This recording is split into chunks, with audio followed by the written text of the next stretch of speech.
this is something which probably a lot of us saw originally when it came out, and it seemed plausible then, but rather haunting now. But I still disagree with large parts of it. So mostly we're looking at the top left one here, but the other ones are possibly relevant as well. So top left one says, in the coming months, the system will start backing down on a few woke issues due to concern about lack of participation of white men in the upcoming war. Now, I think this post was actually from a few years ago, so the timescale is off. I might be mistaken about that. It goes on, they know their diversity mutts are disloyal cowards and are incapable of winning a war.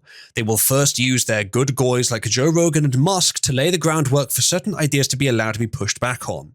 Now, we've heard this idea that essentially the idea is any victory that we appear to have is in fact a ploy of our opponents, a full orchestration, that they're sitting behind the scenes planning out our apparent victory as pantomime for us, which I think is far too far. They may have aspirations of that. They may sometimes achieve that, but it's not generally what they're able to do. They don't have that kind of power. And even if they did, I believe they've pushed it too far this time, and it's about all the power is about to be unpicked. But the idea in particular that woke is being let go. The important thing to note about this, because there are commentators online that we've talked about before who are saying this kind of thing, is that that claim is unfalsifiable. And if they present reason for you to believe it, you must also compare that with reason to believe the other narrative, which is simply that, yes, they have a lot of control, but not total control, and we are winning and overcoming that control gradually. Because all the evidence that they have suggested for the narrative that the people at the top have complete orchestrated control and it's all cycled out, that evidence is also compatible with the natural explanation, or at least the explanation that we're giving, which also happens to be less pessimistic and makes less assumptions. So just bear that in mind, no matter how flashy they sound, no matter how flashy their graphics are, how much research they've done, no matter how good you feel about being edgy because what they're saying is very depressing. What they're saying is doom and gloom. No matter how much that aligns with you, you do still have to note the possibility that what they're saying is wrong and unfalsifiable, and the evidence is also compatible with the other side of the argument. The fact they mentioned Joe Rogan and Musk here, though, is interesting. But they're not the only ones who came over. And the possibility of predicting those two coming over is not that outrageous. It goes on, they know white men are checked out of participation in society and conflict, and that they know they've whipped white men too hard recently with a lot of the woke nonsense. So they will roll just enough woke nonsense in time in hopes of remoralizing the patriot white men to go fight in the global conflict. Now, again, sounds like it's a pretty accurate prediction, because that seems to be what's happening. We've seen some of the US military is advertising to white men now. But it's a bit late, isn't it? Again, unless they can prevent Trump and his entire, not just assassinate him because he's got a movement now, prevent that entire movement from gaining power, unless they can do that, they're out of time for this plan. They've got like 2 months left before Trump gets in. And assuming he does even a quarter of what he's promised to do, which seems very likely because he did in 2016, these plans won't work anymore. And, if they can start a proper, sub-world-ending nuclear, but still World War III conflict before Trump gets in, there's still a pretty good chance he could end it just by getting in. That's the effect that he seems to have. It's even more than I'd have guessed years ago, but he seems to have an incredible effect of bringing peace because the US does have the power to do that. It just needs someone who's willing to wield it. So while they may have wanted to do this, our opponents, they haven't done it in time. I don't think it's going to work. Kuiper says never underestimate an animal near death. That's true. I've been saying for years that as our opponent gets more and more desperate, more and more hemmed in, their attacks will become more intensive, which is why even as the stability of their power wanes, the aggression and the extremity of the use of their power has been increasing.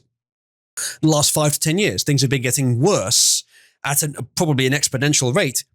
But I'm telling you, that's an indication that they are running out of power. And I think at this point, assuming that they can't somehow unseat the entire democratic succession process, which will be very difficult, they have run out of power. It's already happened. The idea of the putting the woke away as well, by the way, that is also compatible. As I said, even if the woke starts to go away, it doesn't prove the notion that it's being put away. It's just running out of steam. Both narratives are compatible with the evidence. Just one makes more assumptions because it has to be orchestrated. Our opponent had to have such control and such willingness to let things run in a way that looks natural but isn't. It's possible that they're just running out of steam in much the same way that our opponents are running out of steam in all kinds of other ways too. This is just the narrative that assumes conspiracy where it's not completely necessary to. They continue, important, they still want to genocide Western white men. Don't be fooled by certain concessions the system will try to make. They still very much hate you, but need you to fight their war. This makes sense if they were going to maintain power.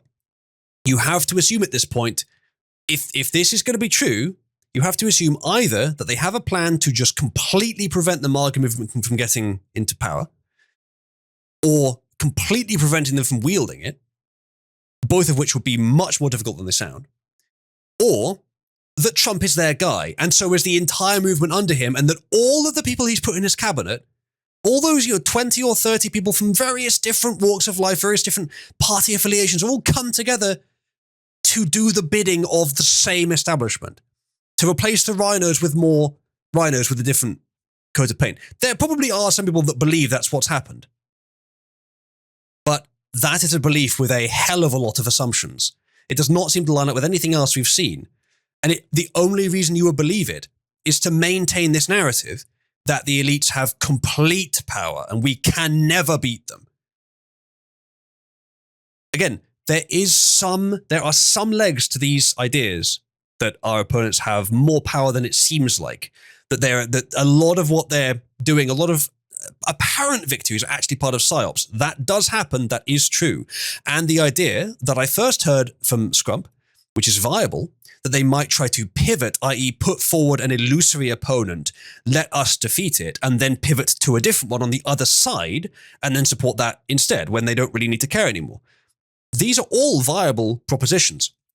But the notion that their power is all-encompassing and that any apparent victory we have is in fact just their permission for it, that is wrong and not provable. Where it says they put the work away in the 80s and it came back in the late 90s. Yeah. Again, you have to assume that that's the intention. The thing is, that was what I was going to say. Even if they wanted to use these psyops, even if they wanted to do this sort of like grand pivot thing with the grand narrative, pivot the narrative like they did in 2010, probably. Even if they wanted to do that, I think it's very clear at this point they took it too far. The right is no longer primarily concerned with the progressive left, because it's not really a conflict between the left and the right. As I said earlier, it's a conflict between the elites and the people.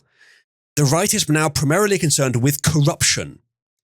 And the solutions Trump is proposing, I would say more of them are towards solving the big, long-term issues that the corrupt establishment rely on to exist, than are geared towards preventing the radical left's power.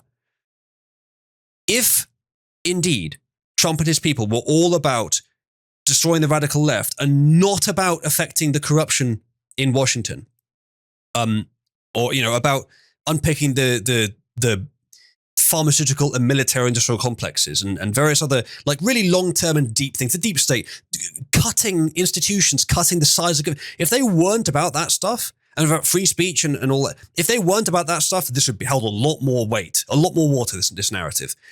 But even if our opponent wanted to do this, they took it too far, and now they don't know how to stop. And they have demonstrated to us what they need to survive, and therefore where they're weakest. The tools they use most aggressively are the tools that need reform.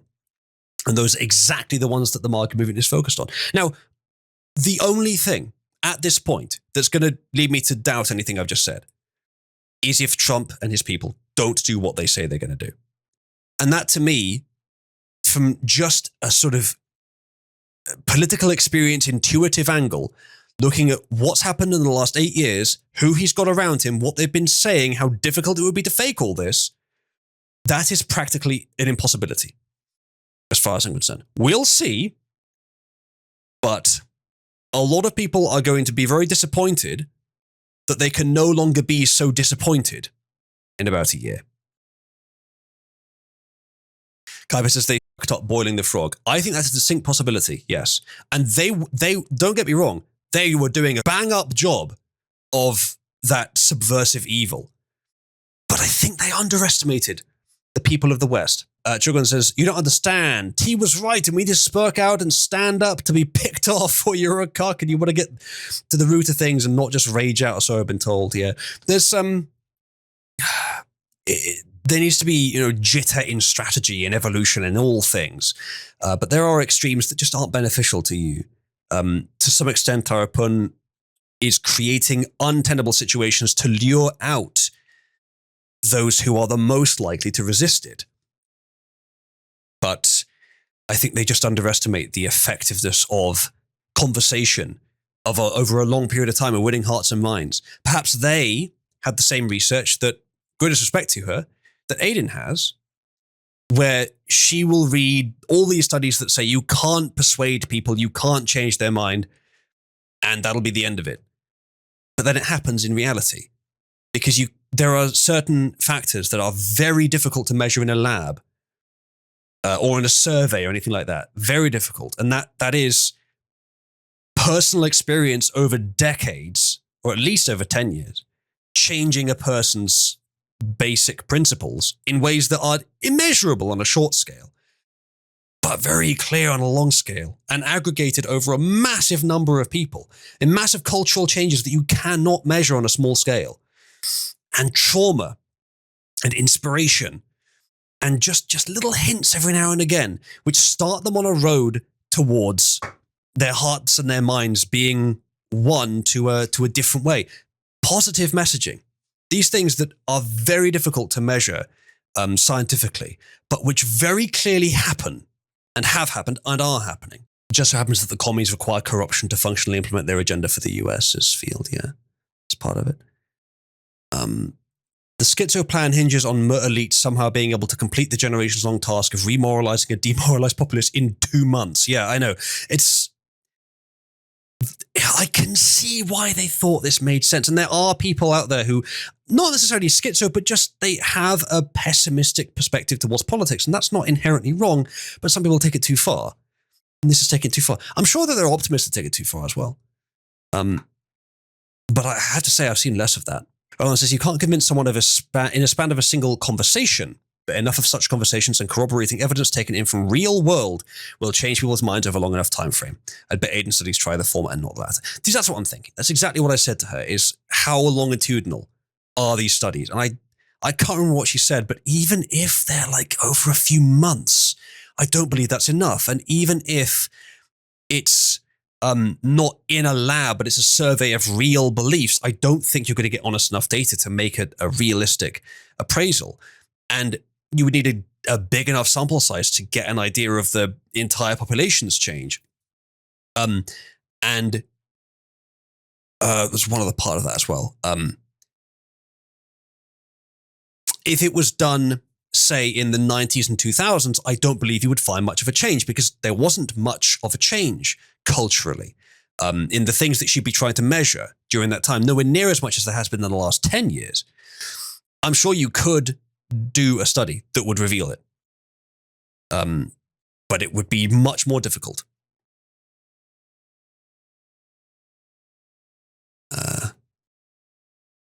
Yeah. Doomsaying is just a way to avoid taking responsibility for the politics that you operate within, says Field. That perhaps this is what you mean, but taking what you said, people who act like this are probably just trying to find a way to not have to help. If it's hopeless, then they can just do their own thing, but feel like they're part of it, feel like they're on the right team. Like, for example, if you were to ask someone, okay, well, what's your sort of overall positive solution? What's the large scale? How can we actually help society? And they do not have an answer because they've never tried to come up with one. Instead, they give an answer which is concomitant with what they want to do, which probably is helpful, but only on the small scale, something they are already doing. I'll read the other things on here, though. It says, Amerilards are going to be like, let's heckin' go, we won, America is saved, when Trump wins by design, and then go get thrown in the Zog meat grinder by his Zionist overlords.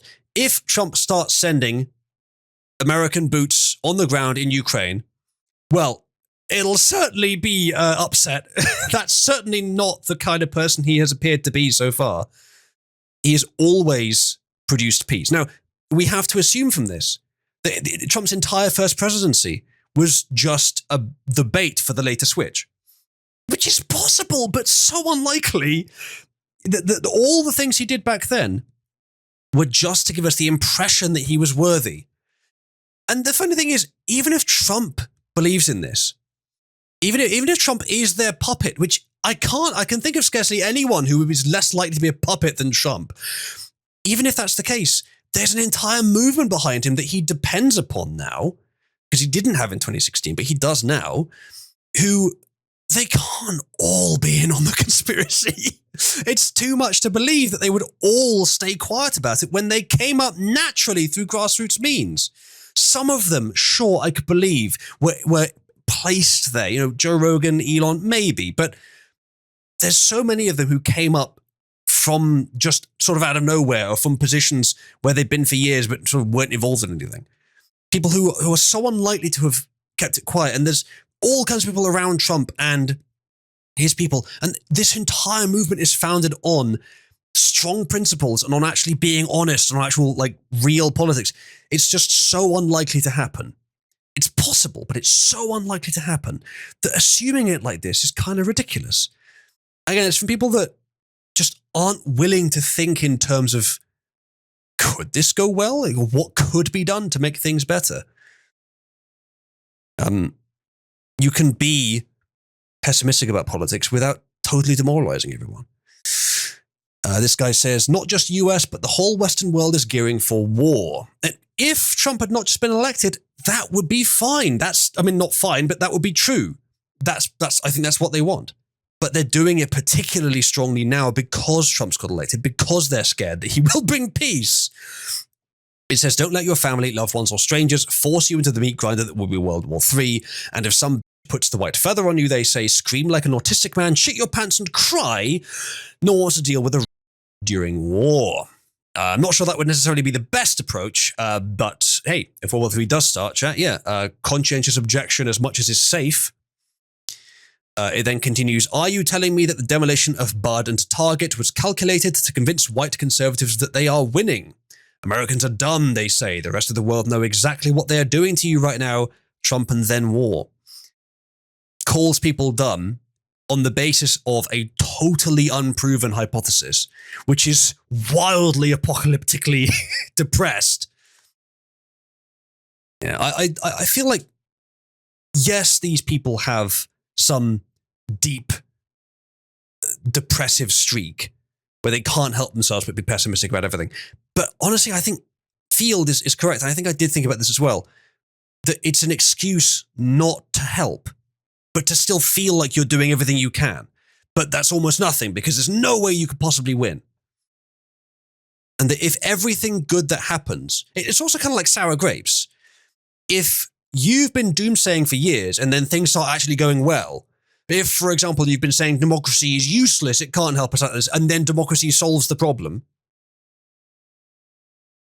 then if you make up the idea that, no, they're actually still winning, you see, because what appears to be us winning is actually them letting us win because they have an even bigger plan. Well, this sounds like a Metal Gear Solid storyline, but also it's a way to avoid your own responsibility and involvement. It's also a way to avoid admitting that the optimists were right about something. Again, I'm not saying with 100% certainty that the optimists are right in this case, but it sure looks like it. It's getting really hard to argue pessimism at this point. Evelyn says, it's arrogance and hubris. Quote, I am smart because I see something you dummies don't. That's another part of it, yes. And 4chan is extremely useful intellectual venue in many ways, despite the fact that of all the other shit that's there. But it's a place where a certain kind of free speech can flourish, where it can flourish almost nowhere else. But you are going to find very depressed and lonely people there. People who don't think in terms of solutions, but think in terms of like how bad are things? How many people are arrayed against me? A lot of schizos there. A lot of very depressed people there. A lot of very lonely people there. A lot of people who kind of want everyone else to be as unhappy as they are. Resentful. Being resentful is almost the worst thing you can be. So yeah, I think that's what it is. So when political pessimists make their points, I'm more than happy to hear them out. But they certainly should not act as if what they're saying is undeniable. And I think it is that hubris that you've just mentioned that comes across so much in what they're saying. When I remember ages ago when I first started sort of talking to Scrump, I get his names confused for obvious reasons, about politics again, and I was advocating for democracy, and he came in with the assumption that I just hadn't really thought about it. I just had a really basic bitch perspective. And they're like, well, democracy is what we have, therefore it must be good. And the hubris and the snarkiness with which he was responding to me in chat, I'm not offended, but it was very notable that he was saying, Uzalu's almost figured it out. He's almost figured out why democracy can never work. And yet it currently is. So yeah, it's a very different kind of world that they perceive. And I don't want to say that that's wrong. We do need both perspectives. But just as much as we need to not be naively optimistic, they need to not be demoralizingly pessimistic. Quite a few of them are, I think. Daiho says, ignoring doomsayers is healthier. They are worthless, utterly. I wouldn't say worthless. But when they take it too far, they can actually be more harm than good. Again, it could go wrong from here. Like, we haven't won yet. But it is hard to see how our opponent could manufacture a victory from the jaws of defeat here without getting themselves completely butchered by a revolutionary American force. Matthias says, these people have only read 1984 and Brave New World and now assume an actual shadow elite would have the godlike omniscience and omnipotence and can affect the world as easily as breathing. See, Matthias, there's a point there that perhaps a plot hole in 1984 is you couldn't monitor everyone all the time. Now, they didn't, but they monitored people just enough. And obviously the belief that you could be monitored wasn't enough to keep you behaving. But a lot of the premise is a lot of the idea of people being constantly, like, being able to be punished immediately if they did something wrong. And the main character as well, there would have to be enough people watching behind the scenes to always know where they are and what they're doing and where the subversives are. And while it doesn't take a one-to-one, obviously, but it's still a lot of manpower in a system where there's no incentive to work. So maybe a minor plot hole there, but it is also the same thing in real life. The competency crisis is not something that the deep state are immune to. It's something that they sort of have created, and it's certainly reached them as well. The only places in the Western world where you do actually find competence are in the places that have been swept of these policies. And the deep state ain't it, I don't think, unless there's some angle of it, some department there where it does still exist. I figure, the places to be looking for that sort of last vestige of competency in the deep state would be near the heads of some of the intelligence agencies, near the tops of some of the investment banks, near the top of some of the world NGOs, and near the top of some rival governments. But I'm not sure that is enough people. I'm not sure that it hasn't reached there either. And from what I've been observing from them is there is a lot of deviousness, but not enough long-term intelligence, not enough, of the kind of planning that you would need to maintain this to actually keep it going. It's lining up almost exactly with how I understand politics shifts and how it changes on a long time scale, as is our, I think, impending victory as well. Raveler says the answer is simple: snitches. How do you mean exactly? Ronald says you could with AI now. Not sure what you mean by that either. Doomerism is skepticism with that takes itself too seriously. I think it's a bit more than that. Fear and paranoia did what competence couldn't. Yes, Dakwa. No, I greatly accept that in 1984 people were kept in line by that. But how were people kept? Like, how were people punished? It would have been by chance, by reports, but not often by monitoring, because you would need enough people to be monitoring all the telescreens at the same time, or at least enough of them that you capture people. Any that you miss, you're going to miss people, and there's too many people to monitor all at once. So you're going to miss loads of instances of people saying the wrong thing if they are. Phil says there's a difference between doomsaying and being pessimistic by temperament. Believe it or not, I tend towards pessimism, but I recognize that's my strong negativity bias. Doomsayers revel in constantly reframing everything to be bad, actually. Yeah, that's fair. There are people I know who have a greater tendency towards pessimism in politics. And as I say, that's fine. It's genuinely fine. I'm not just trying to be nice. But everything can be taken too far, as optimism can, but both can be.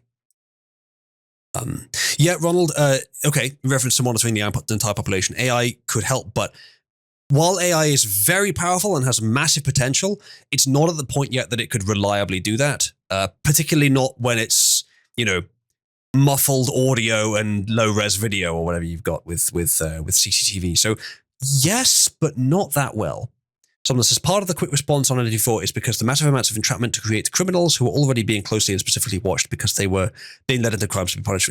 Yeah, they would have methods to reduce it, but still, the number of people that you need to monitor that many people is quite high when there's no incentive to do that. The 1984, it kind of like, I think there's sort of, as I say, a minor plot hole, a sort of minor suspension of disbelief in how does the system actually maintain itself. Because threat of violence, if you don't work, is a very poor motivator. And I don't think you can get a system like that to last for quite a long time, but not for as long as it did in there, I don't think. And that's the one thing that would kill it, is the lack of merit, the lack of just producing things. People would, you get to that point where they can't eat enough and they just rebel. The way the Soviet Union lasted for about 80 years. I think so anyway. The way the Soviet Union lasted for as long as it did is, I believe, that they were just capitalism on the international stage, communism nationally, socialism, whatever. They were selling resources to the rest of the world, oil, for example. Sort of like China is now, but China is a bit more towards capitalism, even internally, though they pretend to be socialist, and they are obviously too socialist, but yeah, that's... they were kept afloat not by socialist principles, but by the exact opposite. Notice this is done in layers. There's a base. You could be watched at any time. If you do something in the few moments you are watched, you are then raised in priority. Yeah, I understand there's ways to leverage the workloads, ways to multiply, but it's still a lot of people to monitor, and they are going to miss quite a few of them. Someone says, how do we know they really do immediately get every crime the party had? Well, we don't. I don't think they do. That's the point. I don't mean for this to be a comparative literary critique on 1984, but Ronald is considering that's how the Egyptian Empire lasted for thousands of years. I think threat of violence is quite effective. Although that's quite different, Ronald, because that's non-civilized, non-educated people. When people are essentially cattle, that can be enough. But even then, I don't believe that was the main motivator. Even slaves are motivated by they'll be fed enough and sheltered enough to live when specifically there's pretty much no other way to attain that. But in a society where you have resources enough that almost everyone can have a house, theoretically, and people are educated enough, which of course in 1984, that's gone down a lot, but they're still a lot more intelligent than your average, like, prehistoric peasant or ancient Egyptian peasant. When people are essentially cattle, they are a lot more susceptible to oppression. But when they have even just a bit of education, and even a bit higher IQ, a bit more independent minded, which Europeans are much more independent minded than Africans as well. So that's another factor there. It's much harder to oppress them for a long time. Yes, Matthias. Europeans and European-derived cultures, including the US and the UK, significantly more independently minded than Africans. It's an administrative nightmare. Yeah, exactly. Like, I'm not saying it's not possible to amplify the work a small number of people can do, but that's still a lot of amplification necessary. And even though they're only monitoring the outer party, and probably the inner party as well, it's still a lot of amplification required for the number of people that must be working there. And like, the people working on surveillance need to be people that can be trusted to tell the truth and report on their fellow man. So there's a filtration there, and all of this maintenance takes work. All of this filtering takes work and effort that has to be incentivized. So I don't think it would actually maintain itself for very long. It's true, Matthias. I can read, I just choose not to. You just punish regardless of guilt. I'm not sure what that's referring to. Less of a need for secret police when the Infinity Browns you imported are glad to do it for free. Well, sort of, Teddy, but they don't have a institutional allegiance, really. Except to the degree they're being paid to. But their reaction to someone doing something against the law or doing something against the doctrine is, I don't fucking care. What resources do they have that I can take? So it's not that they're enforcing the state's will. They're just enforcing a sort of lightly controlled form of chaos, which is obviously very bad and is often similar. But it's not as controllable as is depicted in 1984. Anyway, yeah. So the Bud Light thing is to just continue to look at these points again. Possible that it was orchestrated, but very unlikely. The move was actually not that wise. It wasn't a very good target to pick if this was a pantomime, because it is. I think that at its top, it was a genuinely fairly conservative, America-loving company. I believe the CEO was probably either neutral or slightly conservative, but one of his managers hired the wrong PR manager or whatever, probably through layers, or probably he didn't realize, and they did the wrong program, which was then picked up by grassroots. And hard to argue that that was artificial, but again, it's possible. It's just another assumption for which there is, as far as I know, no evidence. And then we've maintained. And why? All this just to create the illusion that they're winning. To what end? Again, it's possible, but there's so many assumptions here, and it's so much less likely than the slightly less conspiratorial, still allowing for conspiracy, still allowing for psyops, but not just a total omnipresent psyop. They hired a marketer that wanted to get rid of their highest customer remove. Frat boy. Yeah. Yeah, very, very, very stupid decision, but that's what it took. It was a very stupid employment decision. It doesn't have to have been orchestrated. Anyway, I think I've made my point.